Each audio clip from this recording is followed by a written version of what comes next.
दोस्तों, जीनी के पिता उसकी शादी एक लंगड़े लड़के से करवाना चाहते थे। जीनी खिड़की के पास बैठकर गुस्से में कहती है, मैं उस लंगड़े लड़के से शादी नहीं करूंगी।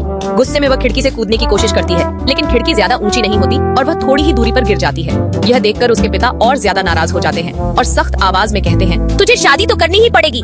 तभी बॉडीगार्ड जीनी को पकड़कर उस लड़के के सामने लाकर खड़ा कर देते हैं। लड़का, जिसका नाम रोहन होता है, जीनी का नाटक देखकर ठंडे अंदाज में कहता है, इसे यहाँ से बाहर निकालो। उसी समय रोहन की माँ वहाँ आ जाती है। जीनी घबराहट में उनसे टकरा जाती है और गलती से रोहन को किस कर बैठती है। यह देखकर उसकी माँ तुरंत पूछती है, बेटा तुम ठीक तो हो? फिर वह नौकरों को बहुत सारे कपड़े और गहने लाने के लिए कहती है।